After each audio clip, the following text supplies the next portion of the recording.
Hello friends, அப்புறம் என்னோட தங்கச்சிங்களுக்கும் எல்லாருக்கும் வணக்கம்.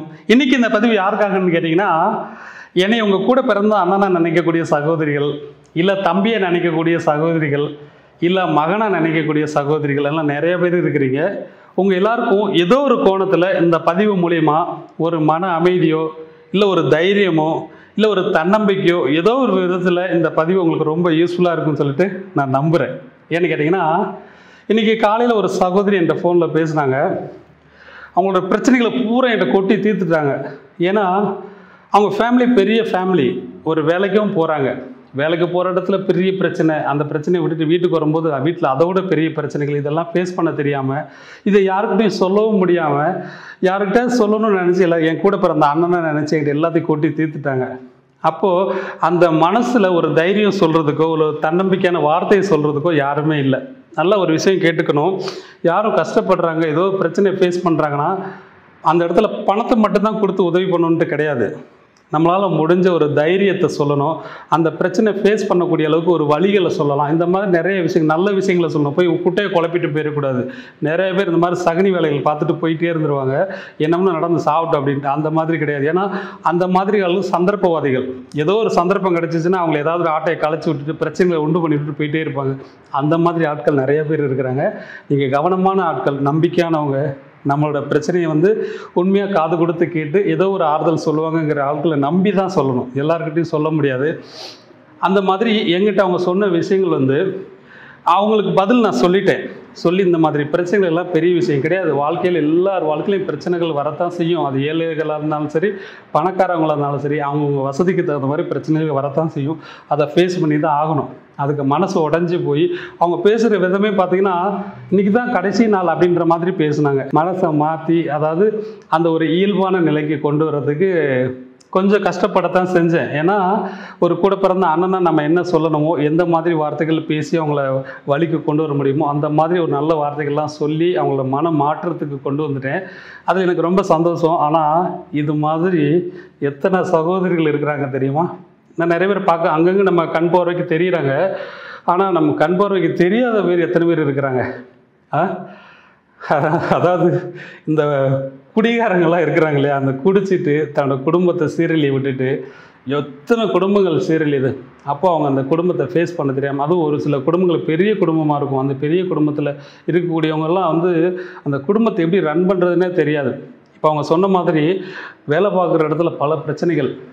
நல்லா கேட்டுக்கோங்க. ஒரு இடத்துல வேலைக்கு போகிறீங்களா, அங்கே பிரச்சனைகள் இருக்கா, டென்ஷன் இருக்கா, வீட்டுக்கு வரும்போது செருப்பை கழட்டுற மாதிரி கழட்டிட்டு வீட்டுக்குள்ளே போகும்போது ஒரு ரிலாக்ஸாக போங்க. வீட்டில் உள்ள பிரச்சனைகளை தனியாக வச்சுக்கோங்க. வேலை பார்க்குற இடத்துல பிரச்சனை இருக்குது, அதை தனியாக வச்சுக்கோங்க. அங்கே இருக்கிற பிரச்சனை கூட இங்கே போடக்கூடாது, இங்கே இருக்கிற பிரச்சனை கொண்டு அங்கே போய் திணிக்கக்கூடாது. அப்போது இன்னும் ப்ரெஷர் ஆகிடும். அந்த ப்ரெஷருங்கிறது ஒரு மோசமான ஒரு வியாதி. அதை நம்ம மரணத்தில் கொண்டு போய் விட்டுடும். இப்போ நான் பார்க்குற டாக்டர் எனக்கு நிறைய அட்வைஸ் பண்ணுவாங்க. எனக்கு ப்ரெஷர் அதிகம், எனக்கு ப்ரெஷர் ரொம்ப ஜாஸ்தி. டேப்லெட் சாப்பிட்டுட்டே தான் இருக்கணும் லைஃப் லாங் அப்படின்ற மாதிரி ஒரு கண்டிஷனில் தான் நான் இருக்கேன். ஆனால் நம்ம கையில் ஒரு விஷயங்கள் இருக்குது. எல்லாரோட கையிலையுமே ஏதோ ஒரு ஆயுதங்கள் இருக்கும் இல்லையா? அதாவது ஒரு பிரச்சனையை ஃபேஸ் பண்ணணும்னா மைண்டில் யோசனை பண்ணணும். இது இப்படி பண்ணலாம், இந்த மாதிரி செஞ்சால் சரியாயிடும் அப்படின்ற ஒரு அமைதியாக உட்காந்து சிந்திச்சோம்னா கண்டிப்பான முறையில் அது சரியாயிடும் இல்லையா? அந்த மாதிரி சிந்திக்கிறது கிடையாது நிறைய பேர். டக்குன்னு ஏதாவது ஒரு முடிவு எடுத்துகிட்டு அப்படியோ இப்படி எடுத்துட்டுமேன்னு சொல்லி அவசரப்படும் போது ஒரு பிரயோஜனமும் இல்லை இல்லையா? அதனால தான் சொல்கிறேன். ஏன்னா இப்போ நானே பிரச்சனைகள் இருக்குது, எனக்கு இவ்வளோ டென்ஷன், இவ்வளோ ப்ரெஷர் அதிகமாக இருக்குன்னா அந்த ப்ரெஷரை நம்மளாலே டேப்லெட் போட்டு தான் குறைக்கணும்னு கிடையாது. நம்மளோட கண்ட்ரோல்னு ஒன்று இருக்குது இல்லையா? இப்போ நிறைய பேர் சொல்லுவாங்க, என்னோடய வீடியோ பார்க்குறவங்க கூட நிறைய பேர் சொல்லுவாங்க, என்ன தையல் சம்மந்தப்பட்ட விஷயங்களை போட்டு திடீர்னு ஆடுறான் பாடுறான் சம்மந்தம் இல்லாமல் இவன் என்ன டெய்லரா அப்படின்னு, அதாவது வார்த்தைகள் என்னன்னு வரத ஏதாவது கமெண்ட்டில் வரும், போட்டு போயிட்டே இருப்பான். அதை பற்றி நம்மளுக்கு பிரச்சனை இல்லை. ஆனால் அந்த மாதிரி விஷயங்கள் என்னுடைய ப்ரெஷரை குறைக்கும் அப்படிங்கிறத நான் நம்புகிறேன். ஏன்னா அது எனக்கு பிடிச்ச விஷயம் இல்லையா? அதை ஒரு பாட்டோ ஒரு டான்ஸோ ஏதோ ஒன்று பண்ணுறோம். அது நம்மளை ஒரு திரையுலகத்தில் போகலைனாலும் ஒரு சின்ன ஒரு ஃபோனில் பார்க்கும்போது நம்மளுக்கு ஒரு சந்தோஷம். அந்த சந்தோஷத்தின் மூலியமாக நம்மளோட ப்ரெஷர் குறையுங்கிற நம்பிக்கை நம்மளுக்கு நிறையா இருக்குது. ஆனால் அதுதான் உண்மை. அதுக்குன்னு அந்த ஆடி பாடுறது மட்டும் கிடையாது. ஒவ்வொருத்தவங்களுக்கும் ஒவ்வொரு விஷயங்கள் பிடிக்கும். எந்த விஷயங்கள் பிடிக்குதோ அதில் கொஞ்சம் இன்வால்வ் ஆகிட்டோம்னா, அது நல்ல விஷயங்களாக இருக்கட்டும், அந்த விஷயத்தில் கொஞ்சம் இன்வால்வ் ஆகிட்டோம்னா நம்மளோட ப்ரெஷர் ஆட்டோமேட்டிக்காக குறையும். பிரச்சனைகள் எல்லாம் ஆட்டோமேட்டிக்காக அப்படியே டவுன் ஆகிட்டு அதுக்கு என்ன முடிவு எடுக்கணும் அப்படிங்கிறது சிந்தனைகள் வரும். இது நான் அப்படி தான் செய்வேன். ஏன்னா எனக்கு பிரச்சனைகள் நிறைய வரிசையாக நிற்கும். இப்படி திரும்பி பார்த்தா இங்கே பிரச்சனை, அங்கே பார்த்தா அதான் நிறைய பிரச்சனைகள். பிரச்சனைகள் எதுக்காக வருதுன்னா, நிறைய நம்பிக்கை துரோகிகள், ஏமாற்றமும் நம்பிக்கை துரோகமும் நான் வாழ்க்கையில் சந்திக்காத நாளே கிடையாது. எல்லாரும் ஏமாத்துறாங்க, எல்லாரும் நம்பிக்கை துரோகம் செய்கிறாங்க. ஏதோ ஒரு காலகட்டத்தில் ஏதோ ஒரு இடத்துல அத்திப்பூ மாதிரி ஒரு நல்ல மனிதர்கள் ஏதோ ஒரு இடத்துல நான் பார்ப்பேன். அவங்கள சந்திக்கிற மாதிரி ஒரு பேசுகிற மாதிரி ஒரு சூழ்நிலை வரும்போது மற்ற எல்லா பிரச்சனைகளும் நான் மறந்துடுவேன். ஏன்னா அதுக்கு அவ்வளோ பவர் இருக்குது. ஒரு நல்ல மனிதர்களையும் நல்ல சிந்தனை சொல்லக்கூடியவங்களும், அது பண உதவி கொடுத்து உதவி பண்ணுற மட்டும் கிடையாது. அதாவது நல்ல விஷயங்களை நம்மளோட ஷேர் பண்ணி நாம் நல்லா இருக்கணும், நம்மளுக்கு ஒரு நல்ல விஷயத்த சொன்னோன்னா அவங்களுக்கு ஒரு நல்ல வழிகாட்டி இருப்பாங்க அப்படின்ற மாதிரி நல்ல மனிதர்கள் நிறைய பேர் நம்ம பார்ப்போம். அந்த மாதிரி ஏதோ ஒரு இடத்துல தான் பார்க்க முடியும். நிறைய பேர் பார்த்தா தான் யாருக்கு எந்த பிரச்சனையுமே இல்லையே. ஏதோ ஒரு இடத்துல பார்க்கும்போது இந்த மற்ற மனிதர்கள் தேவையில்லாத பிரச்சனைகளை கொண்டாந்து நம்மள கொட்டுறாங்களே, அந்த மாதிரி மனிதர்கள் வந்து நம்ம அப்படியே கண்ணுக்கு தெரிய மாட்டாங்க. அந்த நேரம் அவ்வளோ சந்தோஷமாக இருக்கும். ஏன்னா அந்த மாதிரி மனிதர்கள் ஏதோ ஒரு இடத்துல தான் நான் பார்த்துட்டு வரேன். ஆனால் பிரச்சனைகள் கொடுக்கக்கூடிய மனிதர்கள் இருக்கிறாங்களே, அப்போது அவங்களுக்கு பேர் மனிதர்களே கிடையாது. பொதுவாக அந்த சகோதரிகள் சொன்னாங்க, என்னோடய உறவினர்களே என்னை ரொம்ப அவமானப்படுத்துகிறாங்கன்ட்டு. கவலையே படாதீங்க. இப்போல்லாம் நான்லாம் பார்த்தீங்கன்னா என்னோடய ஆரம்ப காலகட்டத்திலேருந்து அவமானத்திலே நான் வாழ்ந்தவன். அவமானப்படுத்தி என்னோடய மனசுலேருந்து எந்த விஷயங்களுமே வெளியில் போக மாட்டேங்குது. எல்லாமே மனசில் அப்படியே ஸ்கோர் ஆகி அப்படியே ஃபுல்லாக நிறைஞ்சிருக்கு. ஒருவேளை அதனால தான் எனக்கு ப்ரெஷர் அதிகமாக இருக்கா என்னன்னு தெரில. அந்த மாதிரி பிரச்சனைகளை பூரா வெளியில் பொதுவாக நான் கஷ்டப்படுறேங்கிற விஷயத்த வந்து யாருக்கும் சொல்லக்கூடாதுன்னு நினைப்பேன். அது எனக்கு நல்ல விஷயமும் கூட. ஒரு சில நேரம் அது கெட்ட விஷயம் கூட சொல்கிறாங்க. ஏன்னா நம்ம கஷ்டப்படுற விஷயங்கள் மற்றவங்களுக்கு தெரியக்கூடாது. நம்ம நல்லா இருக்கிறோன்ற மாதிரி இருந்தால் தான் மற்றவங்களுக்கு நம்ம சொல்லக்கூடிய வார்த்தைகள் அவங்க எடுத்துப்பாங்க. ஏன்னா இவனே கஷ்டப்படுறான், அவன் பேச்ச கேட்டால் நம்மளும் கஷ்டப்படணும் அப்படின்னு நினைப்பாங்க. அப்படி இல்லை, நம்ம கஷ்டப்படும் போது இந்த மாதிரி கஷ்டத்தை நம்ம ஃபேஸ் பண்ணுறோம். அப்போ இதை இப்படி செய்யாமல் இருந்தால் அந்த கஷ்டத்தை நம்ம அனுபவிக்காமல் இருப்போம் இல்லையா? நம்மளுக்கு தெரியும் இதை தப்பு பண்ணால்தான் இந்த பிரச்சனை நம்ம சந்திக்கிறோம். அப்போது நம்ம சிக்கிட்டோம், நம்ம தப்பு பண்ணிட்டோம், நம்ம பிரச்சனைகளை சந்திக்கிறோம். ஆனால் அடுத்தவங்களுக்கு அதை சொல்லலாம், இந்த மாதிரி செய்ய வேண்டாம், இந்த மாதிரி தப்பு நடந்துடும், இப்படி மாற்றி செய்யுங்க அப்படின்னு நம்ம சொல்லலாம்ல. அது தப்பு கிடையாது இல்லையா? அது நல்ல விஷயங்கள் அந்த மாதிரின்னு சொல்லும்போது நாம் டவுனாக இருந்தோம்னா அவங்களுக்கு சோர்வாயிடும். நம்ம ஹெல்த்தியாக இருந்து சொன்னோம்னா தான் அவங்க மைண்டில் எடுத்துப்பாங்க. ஓ, இவங்க இந்த மாதிரி சொன்னாங்கன்னா கண்டிப்பாக நல்லா இருக்கும், நல்ல மாற்றம் கிடைக்குன்றத நம்புவாங்க. அந்த மாதிரி தான் நான் ஃபேஸ் பண்ணிட்டு வரேன். அப்படி இருக்கிற காலகட்டத்தில் இந்த சொந்த பந்தங்கள்லாம் சும்மா அவங்க நினச்சிக்கிட்டாங்க நிறைய சொந்த பந்தங்கள் இருந்தும் எனக்கு யாரும் ஆறுதல் சொல்லலை அப்படின்ட்டு. நீங்கள் யாருக்கிட்டையும் போய் நல்ல விதமாக பழகலையா, இல்லை அவங்கக்கிட்ட சரியாக பழகலையா அப்படின்னு எனக்கு தெரியல. முதல்ல எல்லாருக்கிட்டையும் மனசு விட்டு நல்லா பேசி பழகிக்கணும். அதுலேயும் ஒரு சிலர் நம்மளுக்கு செட் ஆக மாட்டாங்க. செட் ஆகலைன்னா பிரச்சனை இல்லை, போட்டு டைட் பண்ணிட்டுலாம் இருக்க முடியாது. நம்மளுக்கு யார் கம்ஃபர்டபுளாக நல்லா நம்மளோட அன்பாக பேசி பழகிறாங்களோ அவங்க கூட ஷேர் பண்ணிக்கோங்க. ரொம்ப விஷயங்கள் ஷேர் பண்ணிடக்கூடாது. ஒரு சில விஷயங்கள் தான் ஷேர் பண்ணும். முழுசையும் போட்டு ஒப்பிச்சுட்டு வந்துடக்கூடாது. நான் காலி திண்ணையில் உட்காந்து 4 பேர் புறணி பேசுவாங்களா, அது மாதிரி பொதன்னு எல்லாத்தையும் கொட்டிடக்கூடாது. ஏன்னா அவங்க நல்லவங்க, எல்லாத்தையும் சொன்னோம்னா அவங்க கேட்டுக்கிறாங்க அப்படின்ற மாதிரி கிடையாது. நல்லா பார்த்து பழகி அவங்க நம்மளுக்கு உண்மையானவங்களான்னு தெரிஞ்சதுக்கப்புறம் ஒரு சில விஷயங்களை ஷேர் பண்ணிங்கன்னா அவங்களுக்கு ஒரு நல்ல வழி சொல்லுவாங்க. அது நம்மளுக்கு ஏதோ ஒரு வகையில் ஒரு ஆறுதல் கொடுக்கும், மைண்டில் உள்ள ப்ரெஷர் குறையும் இல்லையா? அது மாதிரி தான் நானும் என்னோடய வீடியோஸில் வந்து நிறைய தையல் சம்மந்தப்பட்ட விஷயங்கள் எனக்கு ரொம்ப பிடிச்ச விஷயம். இது நான் தனிமையில் இருக்கும்போது பிரச்சனைகள் வந்துச்சுன்னா அந்த பிரச்சனையை எப்படி ஃபேஸ் பண்ணணும்னு பார்த்தோன்னா கொஞ்சம் அமைதி எனக்கு வேணும். அது அப்படி அமைதி வேணும்னா நான் கொஞ்சம் தனிமையை எதிர்பார்ப்பேன். அது என்னோடய பழக்கம். தனிமையில் இருந்து அந்த பிரச்சனைகள் போகிற மறந்துட்டு இது என்ன செய்யலாம், இது இப்படி செய்யலாமா அப்படி செய்யலாமான்னு கொஞ்சம் சிந்திச்சு தனியாக இருக்கும்போது ஒரு முடிவு எடுக்கும்போது அந்த முடிவு ரொம்ப தெளிவாக இருக்கும் இல்லையா? மற்றவங்களுடைய யோசனை கேட்கலாம், நல்ல யோசனைகள்லாம் சொல்லுவாங்க, கேட்டுக்கோங்க. கேட்டுட்டு தனிமையில் இருந்து ஒரு நல்ல முடிவு எடுத்து, ஆனால் தவறான முடிவுகள் என்றைக்குமே போகக்கூடாது.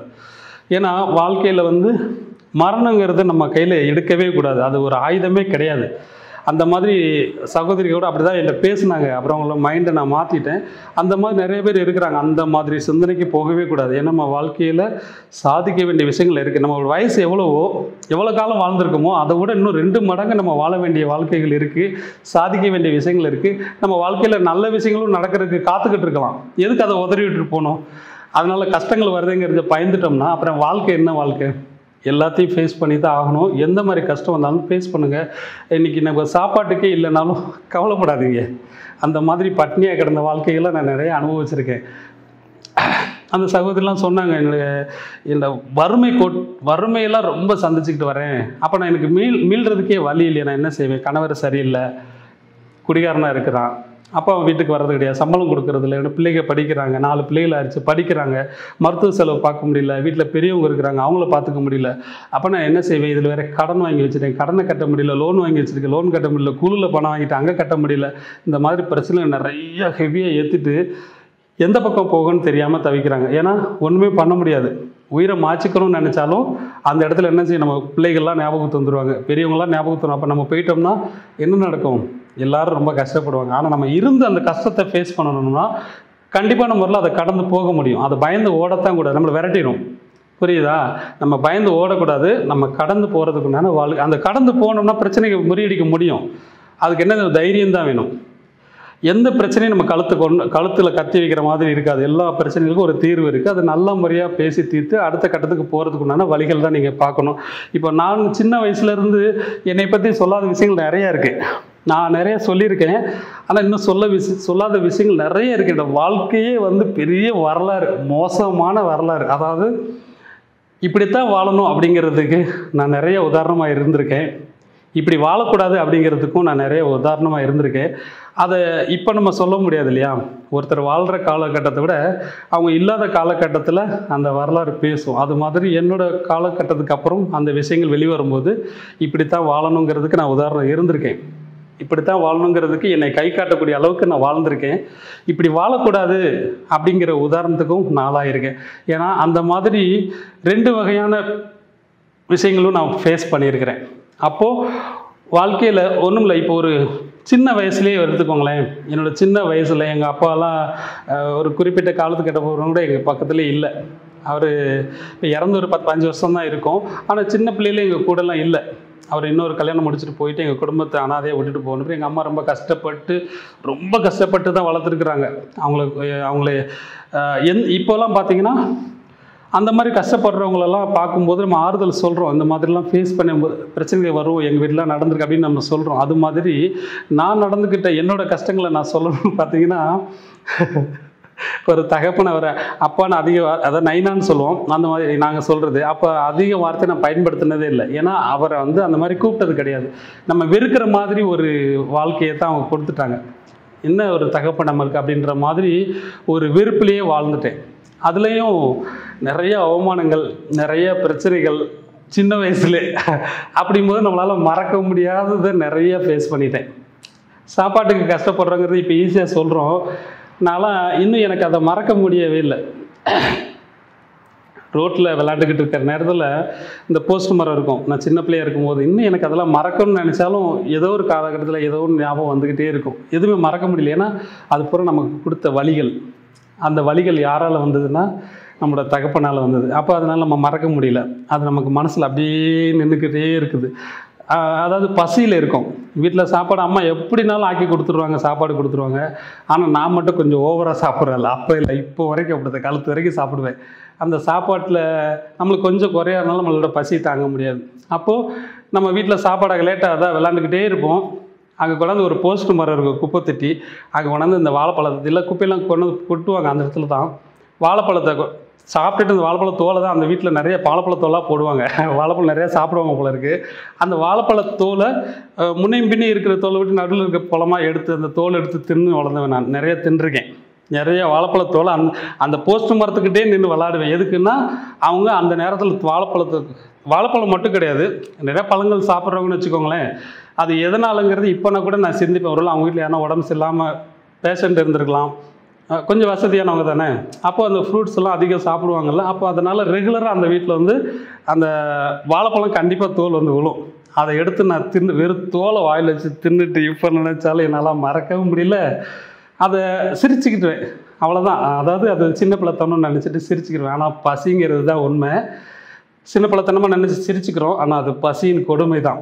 அந்த மாதிரி காலகட்டத்தை கடந்தனால அதை என்னால் மறக்க முடியல. அந்த மாதிரி அப்போ அந்த வயசுலேயே பார்த்தீங்கன்னா நான் தெருவாக சொல்லியிருக்கிறேன்னு நினைக்கிறேன் ஒரு பதிவில் கூட. அந்த கொலக்கட்டையும் இந்த பொரி உருண்டை விற்பாங்க இல்லையா, வீட்டில் அவிச்சு கொடுப்பாங்க இல்லையா, சத்து மாவில் உருண்டை, அதை அவிச்சு எங்கள் அம்மா கொடுத்துருவாங்க. நானும் என் தங்கச்சி ஒரு வாளியில் வச்சுக்கிட்டு தெருவாக போய் சுற்றி விற்கிறது தான் எங்களோட வேலை. அப்போவே 10 வயசுலேயே அந்த வேலை தான். தெருவா போய் எல்லா தெருவிலும் போய் விற்கிறது.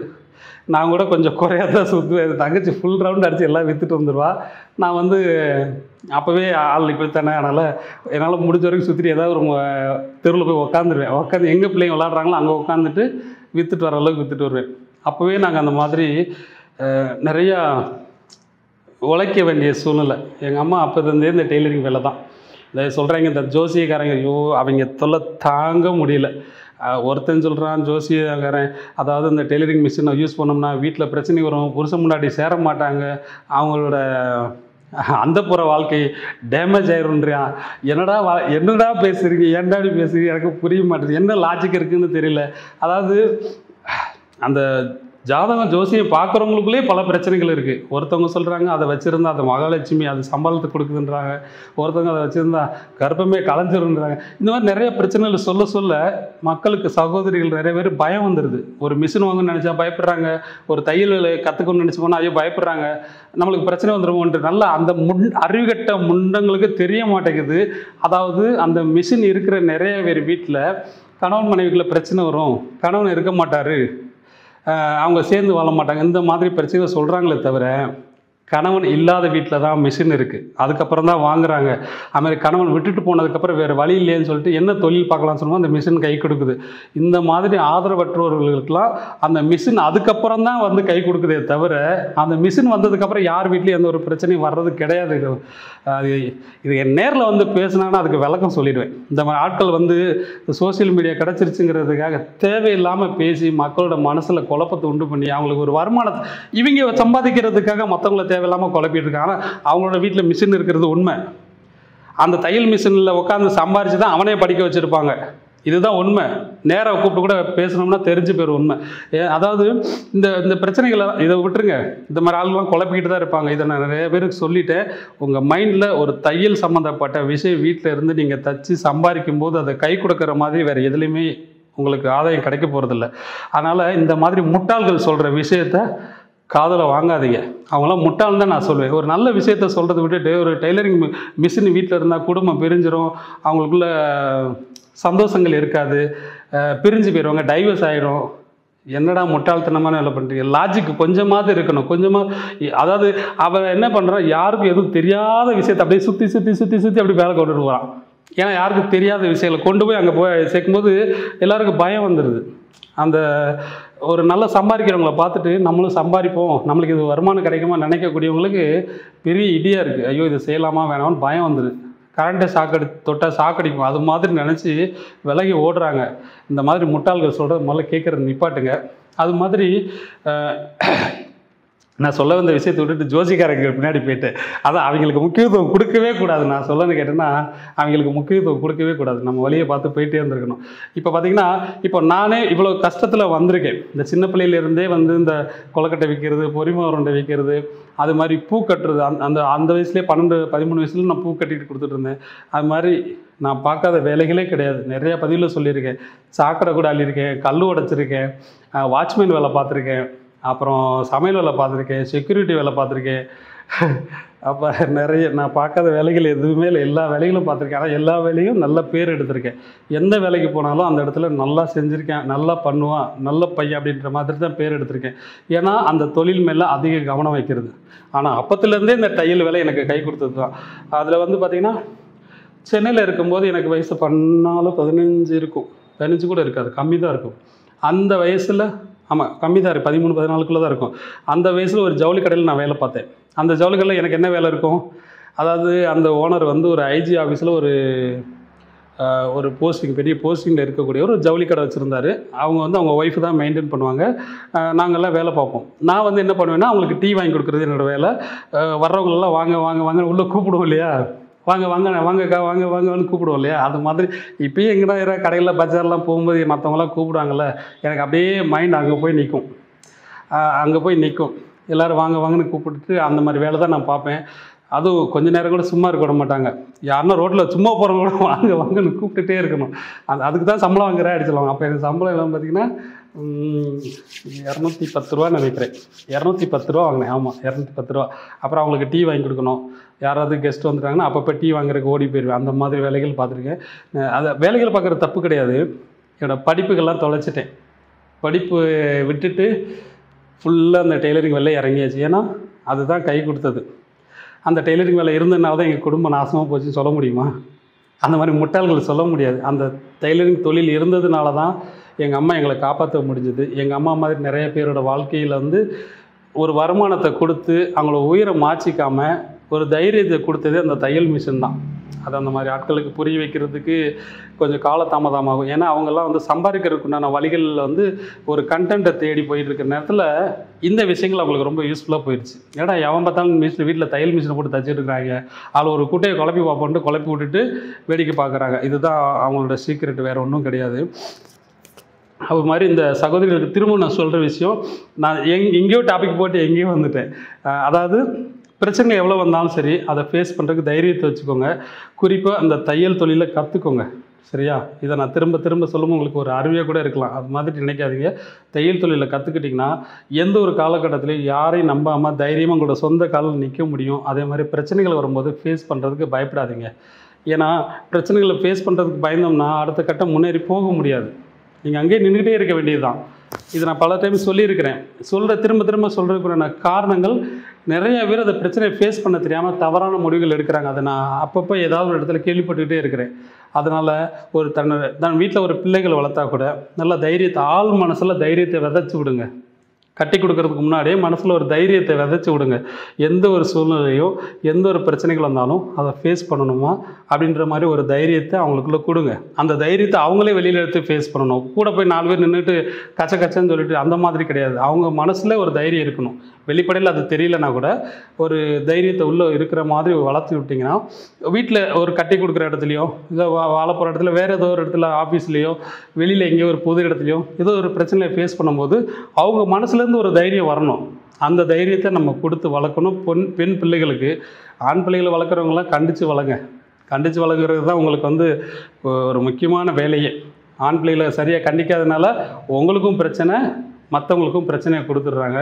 அதுதான் உண்மை. இது ஒரே வார்த்தையில் சொல்லி முடிச்சிடலாம். நிறைய பெண்கள் நிறைய பேர் கஷ்டப்படுறதுக்கு காரணம் பல மோசமான ஆண்களால். எல்லாரையும் சொல்லலைனாலும் நிறைய பேர் மோசமான இந்த தண்ணி குடிச்சிட்டு தேவையில்லாத பிரச்சனைகளை கொண்டு வந்து அந்த குடும்பத்தை பார்க்காம அந்த குடும்பத்தை பாதியில் விட்டுட்டு போயிடுறது, காதலிச்சுட்டு விட்டுட்டு போயிடுறது, அப்புறமாட்டி அந்த குடும்பத்தில் பிரச்சனைகளை ஃபேஸ் பண்ண தெரியாமல் விட்டுட்டு ஓடிடுவாங்க. அந்த மாதிரி ஆட்களால் நிறைய பெண்களோட வாழ்க்கை கேள்விக்குறியாக தான் நிற்கிது. அப்போ அவங்க எல்லாருக்குமே இந்த தையல் தொழில் தான் சப்போர்ட்டாக இருக்குது. இன்றைக்கி காலையில் பேசின அந்த சகோதரி கூட நான் சொன்ன விஷயம், அவமானப்பட்டுட்டேன்னு சொல்லி தான் மெயினான விஷயம் சொன்னாங்க. நிறைய அவமானப்பட்டுட்டு நான் இனிமேல் எப்படி வாழ்கிறது, எப்படி தலை நிமிர்ந்து நடக்கிறது அப்படின்னாங்க. அவங்களுக்கு தான் என்னோடய உதாரணத்தை சொன்னேன். நான் பட்ட அவமானங்கள் மாதிரி நீங்கள் பட்டிருக்க மாட்டீங்கிற விஷயத்தை சொன்னதுக்கப்புறம், அதாவது என்னோடய லைஃப்பில் நடந்த ஒரு சில விஷயங்கள் வெளியில் சொல்ல முடியாத விஷயங்களை சொல்லும்போது, அப்போ இவ்வளோ பெரிய பிரச்சனைகளை நீங்கள் ஃபேஸ் பண்ணியிருக்கீங்களா அப்படின்ற மாதிரி கேட்குறாங்க. அப்போது உங்களோட பிரச்சனைகள் உங்களால் ஃபேஸ் பண்ண முடியும் இல்லையா? இப்போ சோசியல் மீடியாவில் இப்போ நம்ம இருக்கிறத பார்த்துட்டோன்னா தானே ஒரு நல்லா இருக்காங்க, நல்ல நிலைமையில் இருக்காங்கன்னு நினைக்கக்கூடியவங்கள முட்டாள்னு தான் நம்ம சொல்லணும். ஏன்னா ஒரு உதாரணம் சொல்லணும்னா, ஒரு தேட்டரில் படம் பார்க்குறோம், அதில் ஒரு நல்ல ஒரு ராஜா வேஷம் போட்டு நடிக்கிறாங்க. ஒரு நாடகம் பார்க்குறோம், அதில் ஒரு ராஜா வேஷம், ஒரு ராணி வேஷம் போட்டு நல்லா நடிக்கிறாங்க. ஆனால் அந்த இடைவேளை நேரத்தில் அவங்க சாப்பிட்ற அந்த கூழு, கஞ்சி, ஊறுகாய் தொட்டு, பழைய சோறு, பச்சை மிளகாய் வச்சு சாப்பிட்ற விஷயங்கள் எத்தனை பேருக்கு தெரியும்? தெரியறதில்ல. இப்போ உள்ள காலகட்டத்தில் எவ்வளோ நடிகர்களை பார்க்குறோம், ஸ்க்ரீனில் பார்க்குறீங்க, நல்லா இருக்கிறாங்க, ஐயோ அவங்களுக்கு என்ன அப்படின்னு சொல்கிறோம். ஆனால் அவங்களோட வாழ்க்கையில் ஒரு வாடகை வீட்டில் இருந்துட்டு அன்றாட அவங்க சாப்பாட்டுக்கு கஷ்டப்படக்கூடிய விஷயம் எத்தனை பேருக்கு தெரியும்? அவன் ஒரு படம் நடிச்சுட்டு போயிடுவான். அந்த ஒரு படம் நடிச்சுட்டு அதுக்கப்புறம் அவங்களுக்கு வருமானம் இருக்காது. அதெல்லாம் நிறைய பிரச்சனைகள் இருக்குது. நம்ம யாரும் பார்த்த உடனே அவங்கள தவறாக ஒரு கணிச்சிடக்கூடாது. எல்லாரோட வாழ்க்கையிலும் பிரச்சனை இருக்கத்தான் செய்யும். இன்னும் அவங்க நல்லா இருக்காங்களே, இவங்க நல்லா இல்லையே அப்படின்ற மாதிரி கணிக்காதீங்க. எதையும் வெளிக்காட்டாமல் வாழக்கூடியவங்களும் இருக்கிறாங்க. எல்லா பிரச்சனையும் வெளியில் கொட்டி தன்னோட பிரச்சனை வெளியில் யார்கிட்ட சொல்லணும்னு நினச்சி வாழக்கூடியவங்களும் இருக்கிறாங்க இல்லையா? எல்லா கோணத்துலேயும் ஆள்கள் இருக்கத்தான் செய்வாங்க. ஆனால் நம்மளோட பிரச்சனைகளை நம்மளுக்கு தகுந்த மாதிரி யார்கிட்டயா ஷேர் பண்ணி அதுக்குண்டான தீர்வுகளை பாருங்கள். எல்லாருக்கிட்டையும் சொல்லாமல், குறிப்பாக அதை நண்பர்கள்லாம் இப்போ வந்து துரோகிகள். என்னை கேட்டால் எனக்கு நண்பர்கள் அப்படிங்கிற வார்த்தைகள் மேலே நம்பிக்கை இல்லை, அறவே குறைச்சிட்டேன். எனக்கு அதில் உடன்பாடே கிடையாது. நண்பர்கள் அப்படின்ற வார்த்தைக்கு ஒருவேளை இனிமேல் எனக்கு நல்ல நண்பர்கள் கிடைக்கிறதுக்கு வாய்ப்பு இருக்கான்னு தெரில. அவசரப்பட்டு கூட சொல்ல முடியலை. இது வரைக்கும் என்னால் அதை ஒத்துக்க முடியல. அந்த மாதிரி ஒரு நல்ல தகப்பன் இல்லை, ஒரு நல்ல நண்பர் இல்லை. உறவினர்களும் வந்து நம்ம அவங்கள யாரும் எதுவும் சொல்ல முடியாது. எல்லாரோட வாழ்க்கையும் ஒவ்வொருத்தவங்க ஒவ்வொரு ஃபேமிலியாக இருக்கும்போது யாரையும் நம்ம சொல்ல முடியாது. அவங்கவுங்க ஃபேமிலியை தான் பார்ப்பாங்களே தவிர நம்மளோட விஷயங்களில் வந்து ஒரு ஆறுதலை சொல்லவோ, பேசுவோ, பழகவோ அந்த மாதிரி யாரும் இருக்க மாட்டாங்க. ஏன்னா எல்லாரோட வாழ்க்கையும் ஒவ்வொரு பிரச்சனை இருக்கும். அதனால் இந்த ஃபேமிலியே நம்ம உள்ளே இழுக்க வேண்டாம். எல்லாம் அவங்க லைஃப்பை பார்த்துட்டு போயிட்டே இருக்கட்டும். ஆனால் நம்மளுக்குன்னு ஒரு வெளி உலகத்தில் ஒரு நல்ல நண்பர்கள் கிடைக்கிறது ரொம்ப ரொம்ப மோசமான விஷயம். மோசமான விஷயம்னா ரொம்ப ரேர். அதாவது ரொம்ப அதிர்ஷ்டம் பண்ணவங்களுக்கு அது மாதிரி கிடைக்கும். நல்ல நண்பர்கள் கிடைப்பாங்க. அதில் நமக்கு கொடுத்து வச்சவங்களுக்கு கொடுத்து வச்சா தான் உண்டு, இல்லைன்னா இல்லை. அதை நினச்சி நீங்கள் ஃபீல் பண்ண வேண்டியதில்லை.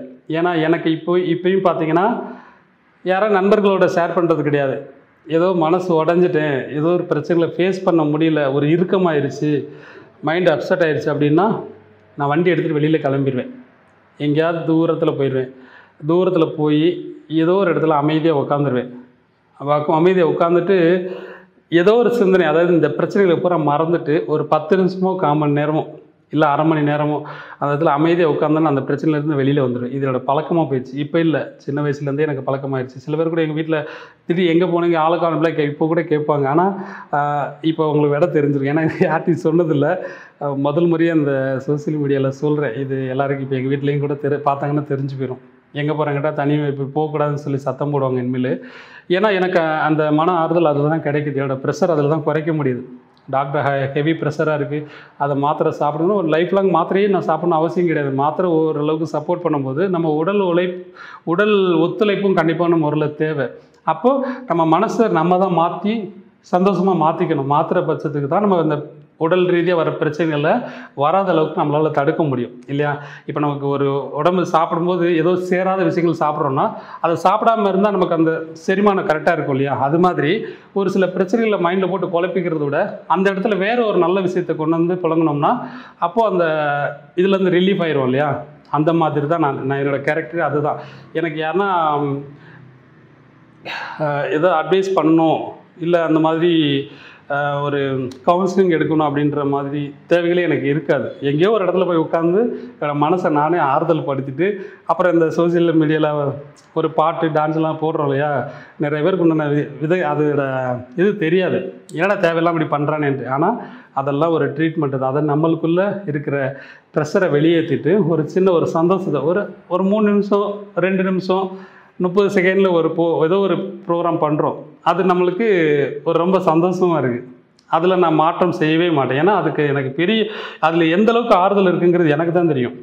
அதே மாதிரி தையல் சம்மந்தப்பட்ட விஷயங்கள் எல்லாம் வாழ்நாள் முழுக்க உங்களுக்காகவே அர்ப்பணிக்கப்பட்ட ஒரு விஷயம். இந்த 1 கோடி டெய்லர்களை உருவாக்கணும்னு நினச்சி பயணிக்கிறேன். எனக்கு உங்களோட சப்போர்ட் இன்றைக்கி என்றைக்குமே இருக்கும். ஏன்னா நான் இந்த சேனலை ஆரம்பித்த காலகட்டத்தில் இது வரைக்கும் 8-9 வருஷம் ஆக போகுது. இது வரைக்கும் யாருக்கிட்டையும் இந்த சேனலை சப்ஸ்கிரைப் பண்ணுங்கள், ஷேர் பண்ணுங்கள், அந்த பெல் பட்டனை போய் அமுக்குங்க அப்படின்ற வார்த்தைகளை இது வரைக்கும் நான் பயன்படுத்தினதே கிடையாது. ஏன்னா இது உங்களோட வாழ்க்கைக்கு ரொம்ப அத்தியாவசியமான ஒரு தொழில் சார்ந்த விஷயம். இது பயன்படுமா பயன்படாதாங்கிறது உங்களுக்கு தெரியும், தேவையா தேவையில்லைங்கிறது உங்களுக்கு தெரியும். எல்லாருக்கும் சொந்தமாக ஒரு அறிவு இருக்கு இல்லையா? இது உபயோகம் இல்லாத ஒரு வேலை இல்லையா? அதாவது உபயோகம் இல்லாத வேலை இல்லை, நம்மளுக்கு தேவையான ஒரு வேலை. அப்போ நம்ம பார்க்கும்போது நம்மளுக்கு ஆதாயம் இருக்குது அப்படிங்கிறத நீங்கள் புரிஞ்சுக்கிட்டிங்கன்னா கண்டிப்பாக அந்த முறையில் நீங்கள் புத்திசாலி தான். அதாவது இந்த சேனலை மட்டும் தான் பார்க்கணுன்ட்டு இல்லை, பொதுவாக இந்த தையல் சம்மந்தப்பட்ட எல்லா சேனலுமே நீங்கள் பாருங்கள். ஒவ்வொருத்தவங்க ஒவ்வொரு விதமாக சொல்லுவாங்க, ஒரு நல்ல நல்ல ஐடியா சொல்லுவாங்க. யாரையும் நம்ம குறை இல்லை, எல்லாருமே ஒவ்வொரு விதமாக சொல்லுவாங்க. அவங்கவுங்க கற்றுக்கிட்ட விதங்கள் வேறு மாதிரி இருக்கும். ஆனால் முடிவெல்லாம் ஒன்றா தான் வரும். அப்போ உங்களுக்கு எது ஈஸியாக இருக்கோ அதன் மூலிமா கற்றுக்கிட்டு அந்த தையல் தொழிலை நீங்கள் தேர்ந்தெடுத்துக்கோங்க அப்படிங்கிறது தான் என்னோடய கருத்தை தவிர மற்றபடி டெய்லர் ப்ரோ சேனலை மட்டும் தான் பாருங்கள் நான் என்றைக்குமே சொன்னது கிடையாது. டெய்லரிங் சம்மந்தப்பட்ட எல்லா விஷயங்களையும் தெரிஞ்சுக்கோங்க, எல்லார் மூலியமாகவும் தெரிஞ்சுக்கோங்க. ஏன்னா இப்போ யூடியூப் சேனலில் எக்கச்சக்கமான டெய்லரிங் சேனல் இருக்குது. எல்லாத்தையும் பாருங்கள், எது உங்களுக்கு ஈஸியாக இருக்கோ அதன் மூலிமா நீங்கள் கற்றுக்கிட்டு நீங்கள் சம்பாதிக்கிறதுக்கு வழியை பார்க்கணுங்கிறது தான் என்னோடய ஆசை. ரைட்டா? நம்மளோட லைஃப்பில் வந்து நம்ம வாழ்ந்த வாழ்க்கைக்கு ஏதாவது ஒரு அர்த்தம் வேணும். வாழ்க்கையில் ஒரு வரலாறுன்னு சொல்லுவோம் இல்லையா? வாழக்கூடிய இந்த கொஞ்சம் காலகட்டத்தில் நம்ம ஏதாவது ஒரு விஷயத்தை ஒரு சாதனையை செஞ்சுட்டு போகணும். ஏடா இவை வாழ்ந்தான் என்ன பிரயோஜனம், இருந்தால் பார்த்தேன் செத்தா முடிஞ்சு போச்சு அப்படின்ற மாதிரி இல்லாமல் ஏதோ ஒரு நல்ல விஷயத்த நம்மளால் முடிஞ்சது நம்ம சக்திக்கு தகுந்த மாதிரி ஒரு நல்ல விஷயத்த செயல்படுத்திட்டு போகணும். அந்த மாதிரி நான் நினச்சி தான் என்னோடய வாழ்க்கையில் நான் எவ்வளோ கஷ்டப்பட்டேனோ, இப்போ ஒருத்தர் வந்து என்னோட கஷ்டம்னு வந்து சொல்கிறாங்கன்னா என்னால் ஈஸியாக புரிஞ்சுக்க முடியறதுக்கு காரணம் நான் அவ்வளோ வறுமையில் இருந்தது தான். எவ்வளோ வறுமையில் இருந்தேன்னு சொன்னேன்னா சொல்லவே முடியாது, வார்த்தையில் சொல்லவே முடியாது. எங்கள் அம்மா கூட டெய்லரிங் வேலையும் பார்ப்பாங்க, வீட்டில் எங்கன்னா வீட்டு வேலை பார்ப்பாங்க. அங்கேருந்து அவங்க சாப்பிட்டுட்டு மிச்சம் வைக்கிற தோசை, உப்புமா ஏதாவது கொண்டு வருவாங்களாங்கிறக்கான வெளியிலே உட்காந்துருப்பேன். அந்த வீட்டில் வேலை பார்த்துட்டு இருப்பாங்க, வெளியிலே என்னை உட்கார வச்சு தான் உள்ளே போய் வேலை பார்த்துலாம் விளக்கிட்டு வருவாங்க. வாசலே உட்காந்துட்டே இருப்பேன். அவங்க வரும்போதே அங்கேயே சாப்பிடுவேன். நான் மட்டும் அப்படி, எங்கள் அண்ணனும் என் தங்கச்சி அப்படி கிடையாது. நான் மட்டும் அப்படி சாப்பாட்டில் குறை இருக்கக்கூடாதுன்னு நினச்சி அது வரைக்கும் இந்த சாப்பாட்டில் குறை இல்லாமல் எந்த சாப்பாடுனாலும் எதுவுமே கழிவு செய்ய மாட்டேன். அதுவும் நல்லா தெரிஞ்சுக்கோங்க, எந்த சாப்பாடும் இது சாப்பிடுவேன் இது சாப்பிட மாட்டேன்ற கழிவு செய்யவே கூடாது. ஏன்னா சாப்பாடு இல்லாமல் கஷ்டப்படக்கூடியவங்க எவ்வளோ பேர் இருக்கிறாங்க வாழ்க்கையில். அதில் நானும் அனுபவப்பட்டு நிறையா ஸ்கூல்லலாம் சாப்பாடு லிமிட்டாக போடுவாங்கன்னு சொல்லிட்டு 2வது கடைசியில் போனோன்னா அந்த அடி பிடிச்சிருக்குல்ல, அதெல்லாம் சுரண்டி வச்சுருப்பாங்க. அதை மெனக்கட்டு டிப்பில் அள்ளி போட்டு வச்சுட்டு அதையும் நான் சாப்பிட்டுட்டு வருவேன். அந்த சாப்பிட்டேன்னா ஒரு நாள் 2 நாள் கிடையாது, தினமும் சாப்பிடுவேன். அந்த மாதிரி பழகி கஷ்டத்திலே வாழ்ந்து அவமானங்களை பட்டு மனசெல்லாம் வந்து எனக்கு அப்படியே இரும்பாயிருச்சு. நிறைய அவமானங்கள் அதெல்லாம் நான் கண்டுக்கிறதில்ல. சரி இப்படியா, என்னை அவமானப்படுத்தும் போது நான் மனசு உடையவே மாட்டேன். அவங்கள பார்த்து ஒரு சிரிப்பு தான், வேறு ஒன்றுமே கிடையாது. என்கிட்ட இருக்கிற சொத்தே அதுதான், அந்த சிரிப்பு மட்டும்தான். என்னை அவமானப்படுத்துறியா, என்னை உதாசீனப்படுத்துறியா, என்னை தள்ளி விடுறியா, என்னை கீழே தள்ளி விடுறியா, என்னை ஏமாத்துறியா, எனக்கு துரோகம் பண்ணுறியா, என்கிட்ட வந்து ஒரு சிரிப்பு தான், அவ்வளோதான். என்னால் இதை கடந்து போக முடியும். எனக்கு வந்து ஒருத்தர் ஏமாத்துறான்னா அவன் ஏமாத்துறாங்கிற விஷயம் எனக்கு நல்லாவே தெரியும். அந்த விஷயத்தை வந்து எனக்கு கடவுள் ரொம்ப கொடுத்துருக்காருன்னு நான் நினைக்கிறேன். ஒருத்தர் ஏமாத்துறாங்கன்னு எனக்கு க்ளீனாக தெரியும். ஆனால் ஏமாத்துறாங்கன்னு தெரிஞ்சு நான் ஏமாந்துருவேன். சரி, என்னால் உனக்கு இன்றைக்கி ஆதாயம் கிடைக்குதா அப்படின்ற மாதிரி நினைப்பேன். அது வந்து முட்டாள்தனங்கிறது தான் உண்மை. ஆனால் என்னால் அப்படி தான் ஃபேஸ் பண்ண தெரியுது அந்த விஷயத்தை. ஏமாத்துறாங்கன்னு சொல்லிட்டு அந்த இடத்த ஒரு பிரச்சனையை கொண்டு போகிறதோ அதை சரி பண்ணுறதோ இல்லாமல், சரி இன்றைக்கி என் மூலிமா உனக்கு அது கிடைக்குது இல்லையா, அது உனக்கு சந்தோஷம் தானே, சரி ரைட்டு போ அப்படின்னு அப்படியே ஃபேஸ் பண்ணி பழகிட்டேன்.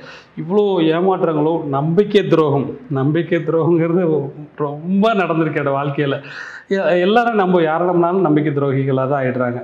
சரி இருக்கட்டும், எவ்வளோ நம்பிக்கை துரோகிகள் இருந்தாலும் எவ்வளோ ஏமாத்துக்காரங்கள் இருந்தாலும் ஏதோ ஒரு இடத்துல நல்ல மனிதர்கள் நான் பார்க்குறேன்.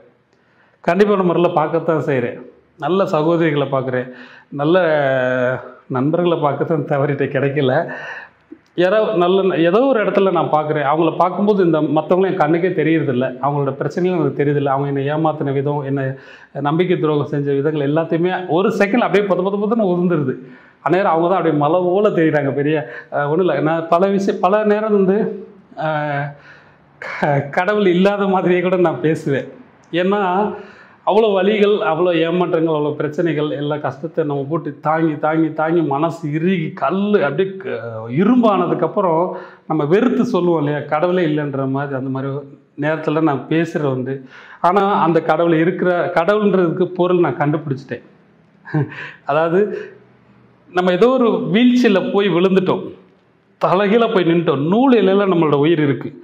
நல்லா கேட்டுக்கோங்க, ஏதோ சூழ்நிலை மாறிச்சு, ஒரு நூல் இலையில் நம்மளோட உயிர் இருக்குது. அந்த இடம் ஒருத்தவங்க கை பிடிச்சி தூக்கி விட்டு காப்பாற்றும் போது அந்த கடவுளுக்கு பொருள் இருக்குது அப்படிங்கிறது நம்ம புரிஞ்சுக்கிறோம் இல்லையா. சமீபத்தில் அதை நான் புரிஞ்சுக்கிட்டேன். அந்த மாதிரி விஷயங்களை நான் தெரிஞ்சுக்கிட்டேன். அந்த மாதிரி நல்ல மனிதர்களும் இருக்க தான் செய்கிறாங்க, வாழ தான் செய்கிறாங்க. அவங்க இருக்கிற காலகட்டத்தில் நம்ம இருக்கிறோம். அவங்கள சந்திக்கிறது தான் நம்மளோட அதிர்ஷ்டமான நேரம், சந்தோஷமான நேரம் அப்படின்றதெல்லாம் நான் புரிஞ்சுக்கிறேன். அதனால் இந்த மாதிரி மற்ற மனிதர்களை நம்ம பெருசாக எடுத்துக்காமல், இந்த மாதிரி ஏதோ ஒரு இடத்துல கிடைக்கக்கூடிய நல்ல மனிதர்களை நல்ல உயரத்தில் பார்க்கக்கூடிய அளவுக்கு இருப்பாங்க. அண்ணாந்து பார்த்து அவங்க சந்தோஷப்படக்கூடிய அளவுக்கு அவங்கள நல்ல மனிதர்களாக இருப்பாங்க. அவங்கள பார்த்து சந்தோஷப்பட்டுட்டு போயிட்டே இருப்போம்.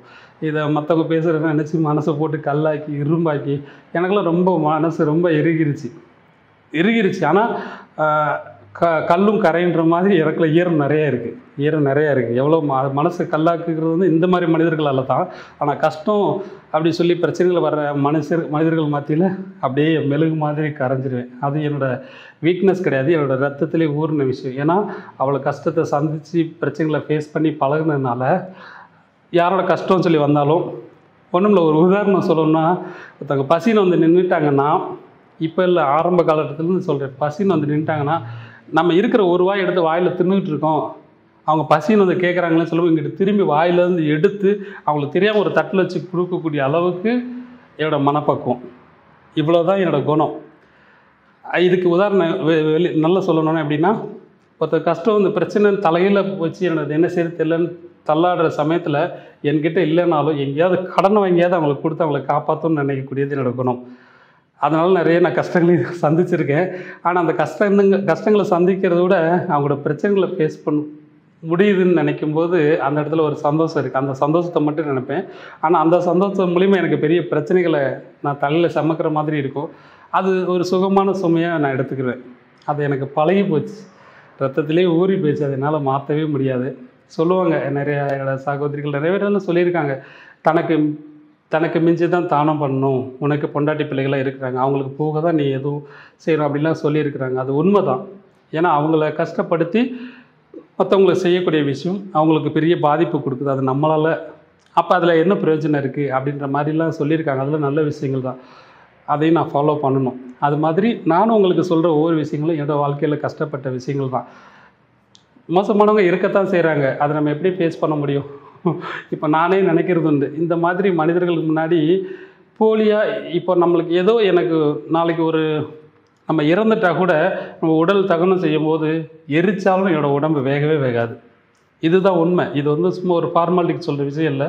என்னோடய மனசு அவ்வளோ இறுகி போச்சு. அந்தளவுக்கு மனசில் வேதனைகளும் கஷ்டங்களும் மனசு இருமானதுக்கு காரணம் இந்த மாதிரி ஒரு இதில் போட்டு எரித்தாலும் நான் வேகவே மாட்டேன், கொண்டு போய் புதைச்சாலும் செல்லு அரிக்கவே செய்யாது, அப்படியே தான் கிடக்கும். என்னோடய உடல் அப்படியே தான் இருக்கும்.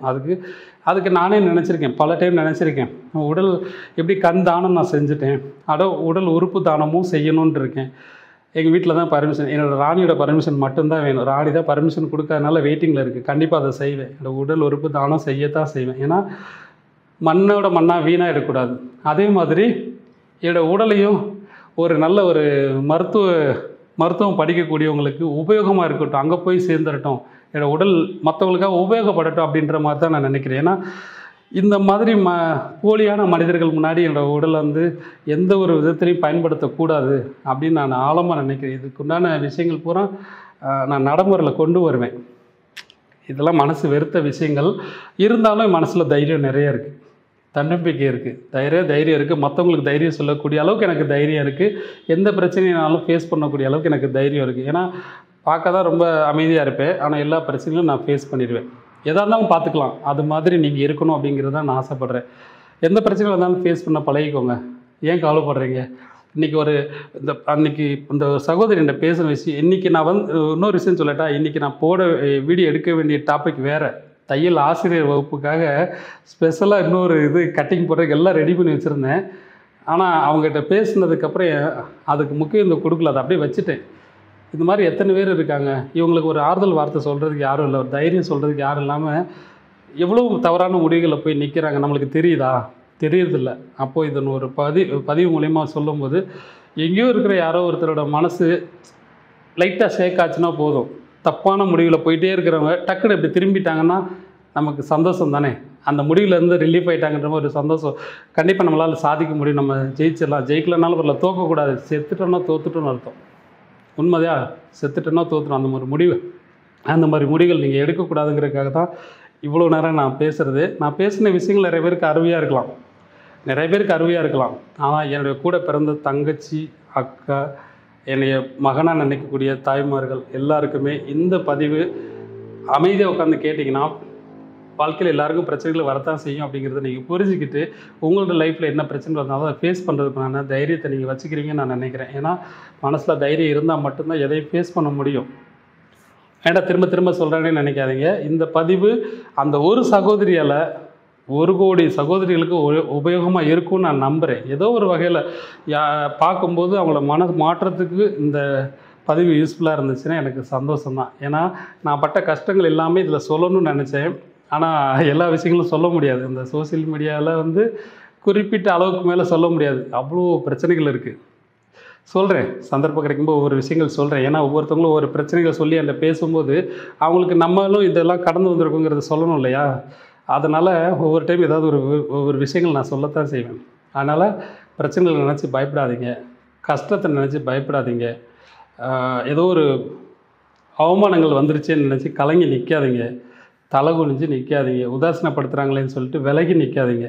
அந்த இடத்துல தான் தில்லாக நிற்கணும். உங்களை அந்த இடத்துல அவாய்ட் பண்ணுறாங்களா, திரும்பி அந்த இடத்துல எட்டி கூட பார்க்கக்கூடாது. நம்ம வளர்ந்து நிற்கிறத பார்த்து அவங்க பார்க்கக்கூடிய அளவுக்கு நம்ம வளரணும். அதுக்குண்டான முயற்சிகள் செய்யணும். அதுக்குண்டான கடுமையான உழைப்பு நம்ம போடணும். ஏன்னா அவமானப்படுத்துகிறவங்க முன்னாடி நின்றுக்கிட்டு அவங்களுக்காக வாழணும் அவசியம் இல்லை. நம்மளுக்காக நம்ம வாழ்ந்தால் போதும். அவங்களுக்காக நின்று வாழ்ந்து காட்டுன்ற அவசியம் எப்பயுமே கிடையாது. நம்ம குடும்பத்துக்காக, நம்ம பிள்ளைகளுக்காக நம்ம வளர்ந்து காட்டணும். நம்ம வளர்கிறத பார்த்து நம்மளை மாதிரி யாரோ ஒரு கஷ்டப்படுறவங்களுக்கு நம்மளால் முடிஞ்ச உதவிகளை கண்டிப்பான முறையில் செய்யணும். நம்மளால் முடிஞ்ச உதவிகள்னால் பண உதவி மட்டும் இல்லாமல் அந்த தையல் சம்மந்தப்பட்ட விஷயங்களை சொல்லிக் கொடுத்தாலே அவங்களோட வாழ்க்கைக்கு பெரும் உதவியாக இருக்கும் இல்லையா? நான் எல்லாருக்கிட்டையும் எதிர்பார்க்குறது இந்த ஒரு விஷயந்தான். இந்த சேனல் மூலிமா நான் உங்கள் எல்லாருக்கும் சொல்லிக் கொடுத்த அந்த தையல் தொழிலை நீங்கள் உங்கள் கண் பார்வைக்கு படக்கூடிய, கஷ்டப்படக்கூடிய, வருமானத்துக்கு வழி இல்லாமல் கஷ்டப்படுவாங்க இல்லையா, அவங்களுக்கு இந்த தையல் தொழில் நீங்கள் சொல்லி கொடுத்தீங்கன்னா எனக்கு அதில் இருக்கிற சந்தோஷம் எதுவுமே கிடையாது. அதை நீங்கள் என்கிட்ட தெரியப்படுத்தணும்னு அவசியமே இல்லை. நீங்கள் அந்த தையல் தொழிலை உற்பத்தி, அதாவது நிறைய தையல் தொழிலாளர்களை உற்பத்தி பண்ண எல்லாரோட கஷ்டமும் ஆட்டோமேட்டிக்காக குறையத்தான் செய்யும். எல்லாருக்கும் ஒரு தன்னம்பிக்கை வரும், ஒரு தைரியம் வரும். தன் கையில் ஒரு வருமானம் இருக்கும்போது யாருங்க பயப்படுவா? யாருமே பயப்பட மாட்டாங்க. ஒரு ஆண் வந்து ஒரு பிரச்சனையை ஃபேஸ் பண்ணுறது இல்லைன்னா தண்ணி அடித்து போய் படுத்துடுறான். அவனுக்கு அதான் தெரியும். ஆனால் ஒரு பெண் வந்து ஒரு பிரச்சனையை ஃபேஸ் பண்ணணுன்னா நிறைய விதத்தில் சிந்திக்கிறான். நம்மளால் தாங்கிக்க முடியுமா, நம்மளால் சமாளிக்க முடியுமா, பிள்ளையை காப்பாற்ற முடியுமா? அவன் குடிச்சு போய் படுத்துட்டான், பணத்தை வீட்டில் கொடுக்குறதில்ல. அப்போ அவனால் எந்த பிரயோஜனம் இல்லை. ரெடி பண்ணு, ஒரு மிஷினை தூக்கிட்டு வந்து வீட்டில் போடு, அவனை வெளியேற்று. வீட்டில் வரலனாலும் பிரச்சனை இல்லை. நீ உட்காந்து தச்சிக்கிட்டே இருக்கும்போது உன்னோட வருமானத்தை எடுக்க உன்னோட குடும்பத்தை பராமரிக்கக்கூடிய அளவுக்கு தாராளமாக வருமானம் வந்துகிட்டு இருக்கும். பிள்ளைகளை படிக்க வைக்கலாம், வீட்டில் பெரியவங்களோட மருத்துவ செலவு எடுத்துக்கலாம். எல்லாத்துக்குமே ரொம்ப ரொம்ப ரொம்ப பயனுள்ளதாக இருக்கும். இப்போ இருக்கிற பெரிய பெரிய அதிகாரிகளாக இருக்கட்டும், பெரிய பெரிய போஸ்டிங்கில் இருக்கட்டும், பெரிய பெரிய பணக்காரங்களாக இருக்கட்டும், எல்லாரோட வீட்லேயும் ஆரம்ப காலகட்டத்தில் ஒரு தையல் மிஷின் இருக்கும். இப்போ பேசுகிற முட்டாள், அதாவது இந்த ஜாதகத்தில் சொல்லி வீட்டில் மிஷின் இருந்தால் பிரச்சனைக்கு வரும்னு சொல்லக்கூடிய முட்டாள்கள் வீட்லேயும் மிஷின் இருக்கத்தான் செய்யும். இதுதான் உண்மை. பிரச்சனை வந்தாலும் எனக்கு கவலையே கிடையாது. ஏன்னா நான் எவ்வளோ கஷ்டப்பட்டு ஒவ்வொருத்தவங்களுக்கும் சொல்லி சொல்லி சொல்லி இந்த தையல் கலையை கற்றுக்கிட்டு அவங்க வாழ்க்கைக்கு ஒரு ஒரு ஒளி ஏற்றி வைக்கணும், அவங்கள கஷ்டத்தை போக்குன்னு நினச்சி போராடிட்டு இருக்கிற நேரத்தில் இந்த மாதிரி டுபாக்கூர் ஜோசியர்கள்லாம் வந்துட்டு தேவையில்லாத பொருளையை கிளப்பி விடுறாங்க. ஏன்னா எங்கே ஒரு இடத்துல பிரச்சனையை கலைச்சி விட்டோம்னா நம்மளுக்கு அந்த இடத்துல ஒரு நம்ம பிரபலமாகிறதுக்கு என்ன வழிங்கிறது யோசித்து அந்த மாதிரி பண்ணுறாங்க. அது அவங்கள மன்னிச்சு தான் விடணும், வேறு வழி கிடையாது. ஆனால் நம்ம சிந்திக்கக்கூடியது அந்த தையல் தொழிலால் நம்மளுக்கு எந்த ஒரு நஷ்டமும் கிடையாது, எந்த ஒரு பிரச்சனையும் கிடையாது. கஷ்டம் வர்றது வந்து நம்மளால தான், கடன் வருதுன்னா நம்மளால தான் இல்லையா? ஒரு கடன் பிரச்சனை வீட்டில் இருக்குன்னா அதுக்கு நம்ம நிர்வாகம் சரியில்லைன்னா ஏதோ ஒரு சூழ்நிலையால் எதுக்கும் ஒரு கஷ்டத்தில் ஏதோ வாங்கத்தான் செய்வோம். அதுக்கும் தையல் மிஷினுக்கும் சம்மந்தம் கிடையாது. புருஷன் முன்னாடினா ஒரு புரிதல் இல்லாத காலகட்டத்தில் ஏதோ ஒரு பிரச்சனைகள் வரத்தான் செய்யும். அதுவும் அவங்களோட காரணம் தான். அதுக்கு தையல் மிஷின் ஒரு காரணம் கிடையாது. ஒரு கரு கலைஞ்சிருச்சுங்கிறதுக்கு தையல் மிஷின் ஒரு காரணம் சொன்னோன்னா எனக்கு இதெல்லாம் என்ன பதில் சொல்கிறதுனே தெரில. இந்த மாதிரி ஒவ்வொரு பதிவும் எனக்கு ஷேர் பண்ணுறாங்க. நான் எந்த ஒரு பதிவும் பார்க்கவே மாட்டேன், எனக்கு ஷேர் பண்ணுறாங்க. அண்ணா இந்த மாதிரி வர்றாங்க, இப்படி சொல்கிறாங்கன்ட்டு நான் இவங்களெல்லாம் முட்டாள் வரிசையில் வரிசைப்படுத்திகிட்டே வரேன். ஒருத்தவங்க சொல்லும்போது முட்டாள் வரிசையில் வரிசைப்படுத்திகிட்டே வர்றேன். யார் 1ஆம் நம்பர் யார் 2ஆம் நம்பர் தெரிய மாட்டேது. எல்லோரும் 1ஆம் நம்பரில் கொண்டு போட வேண்டியது இருக்குது, வரிசையாக வைக்க இருக்குது. அந்த மாதிரி சிந்திச்சு பேசுகிறாங்க. இவங்களுக்கெல்லாம் நம்ம பதில் சொல்லணும்னு அவசியம் இல்லை. நம்மளோட வழியில் நம்ம சரியாக செயல்பட்டோன்னா நம்மளோட திறமைக்கேற்ற ஊதியம் இந்த தையல் தொழிலில் கிடைக்கும். அதை வச்சு நம்மளோட வாழ்வாதாரத்தை மேம்படுத்த முடியுங்கிறத நீங்கள் புரிஞ்சுக்கணுங்கிறதுக்காக இன்றைக்கி இவ்வளோ நேரம் நான் பேசியிருக்கேன். இன்றைக்கி அந்த ஒரு சகோதரி பேசின விஷயங்கள் அவங்கள நான் ரிலீவ் பண்ணி விட்டுட்டேன். அவளுடைய காலையில் பேசினதோடனே நான் ரிலீவ் பண்ணி விட்டுட்டேன். இது மாதிரி இந்த பதிவை யார் முழுமையாக பார்க்குறீங்களோ அவங்க எல்லாருக்கும் ஒரு மனசில் ஒரு அமைதியோ இல்லை ஒரு தைரியமோ ஏதோ ஒரு மோட்டிவேஷனாக நீங்கள் நினச்சாலும் சரி, எப்படி நினச்சாலும் சரி, ஏதோ ஒரு ஆறுதலை கொடுக்கும்னு நான் நம்புகிறேன். ஏன்னா நிறையா சகோதரி என்கிட்ட சொல்லியிருக்கிறாங்க, உங்களோட வார்த்தைகளாலே என்னோட மனசு மாறி நான் மைண்டை கொஞ்சம் சேஞ்ச் பண்ணியிருக்கேங்கிற மாதிரி நிறைய பேர் சொல்லியிருக்கிறாங்க. அந்த மாதிரி சகோதரிகளுக்கு இது பயன்பட்டால் சரி.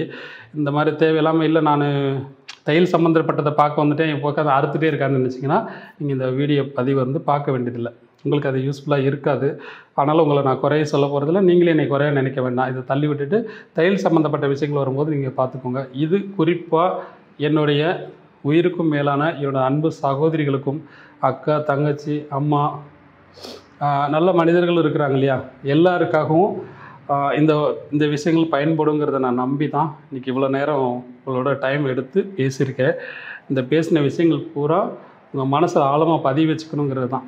ஏன்னா இங்கேருந்து 25 கிலோமீட்டர் நான் சைக்கிளில் வேலைக்கு போயிட்டு வந்த விஷயங்களை நான் பல டைம் சொல்லியிருக்கிறேன். காலையில் 6 மணிக்கு போனால் அங்கே 8:30 மணிக்கு தான் போய் சேர முடியும். அது மாதிரி நைட்டு அங்கே 9 மணிக்கு ஓவர் டைம்லாம் பார்த்து முடிச்சு 9 மணிக்கு கிளம்ப வீட்டுக்கு 11 மணி 11:30 தான் சைக்கிளில் வரும். 28 கிலோமீட்டர் சைக்கிளில் அந்த பஸ்ஸுக்கு ₹6.50 அந்த ₹6.50 மிச்சப்படுத்தினா குழந்தைக்கு பால் வாங்கலாமேன்னு நினச்சி, அதாவது எவ்வளோ சிக்கனப்படுத்துகிறோம். எல்லாத்தையுமே ஃபேஸ் பண்ணி தான் வந்திருக்கோம். எல்லா கஷ்டத்தையும் இந்த கஷ்டம் மாறும், அதுக்கடுத்து இந்த கஷ்டம் மாறும் அப்படின்னு சொல்லிட்டு ஒவ்வொரு நாளும் ஒவ்வொரு பிரச்சனையை ஃபேஸ் பண்ணும்போது மாறும் நம்பிக்கிட்டே தான் வாழ்க்கையை கடந்து வர்றோம்.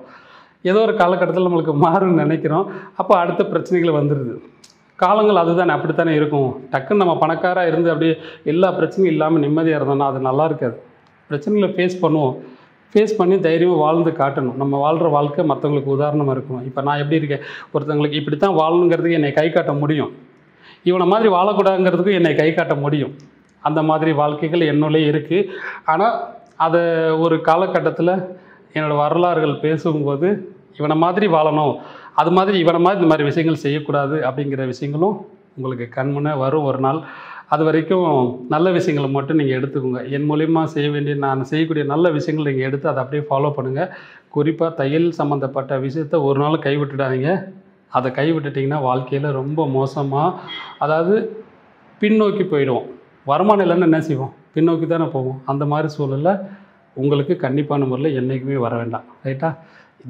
நிராயுத பாணியாக சொல்லுவாங்கள்ல, எதுவுமே இல்லாமல் வெறும் கையோடு நிற்கிற காலகட்டத்தில் அந்த தையல் மிஷின் இருந்தால் போதும். ஒரு கை ஊசி இருந்தால் கூட போதும். உங்களால் சின்ன சின்ன இதெல்லாம் தச்சு அதன் மூலிமா படிப்படியாக முன்னேறி உங்களால் சாதிக்க முடியும்.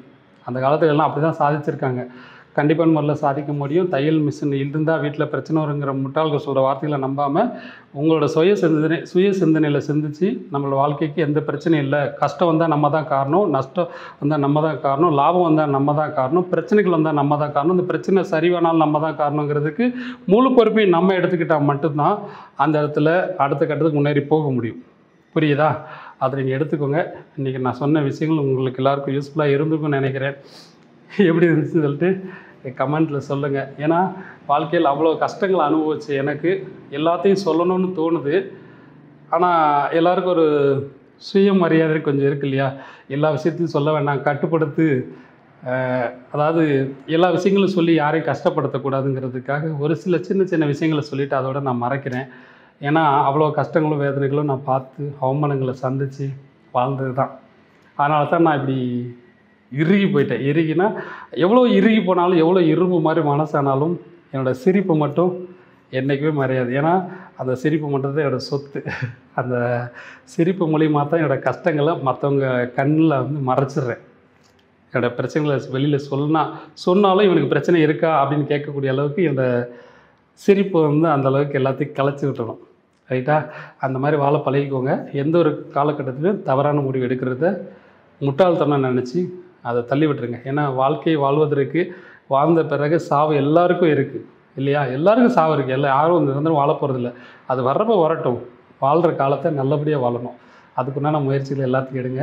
வாழ்க்கையை சந்தோஷம் அனுபவிக்கிறதுக்கு காரணம் நம்மளாக தான் இருப்போம். கஷ்டத்தை அனுபவிக்கிறதுக்கு காரணம் நாமளாக தான் இருப்போம். மற்ற யாரையும் காரணம் காட்டி யாரையும் பழி சொல்கிறத நிப்பாட்டிட்டு சந்தோஷமாக இருக்கிறதுக்குண்டான வழிகள் எல்லாத்தையும் நீங்கள் கடந்து போய்கிட்டே இருங்க. அதாவது பிரச்சனைகளை கடந்து போயிட்டே இருக்கும்போது சந்தோஷங்கள் ஆட்டோமேட்டிக்காக வந்துக்கிட்டே இருக்கும். 10 பிரச்சனை வருதுன்னா இடையில ஒரு சின்ன சந்தோஷம் வராது நம்மளுக்கு. அந்த மாதிரி நினச்சி போயிட்டே இருங்க. வாழ்க்கையில் நீங்கள் ஜெயிக்கிறீங்களோ இல்லையோ தோக்கக்கூடாதுங்கிறது தான் என்னோடய ஆசை. ஓகே, பாய்.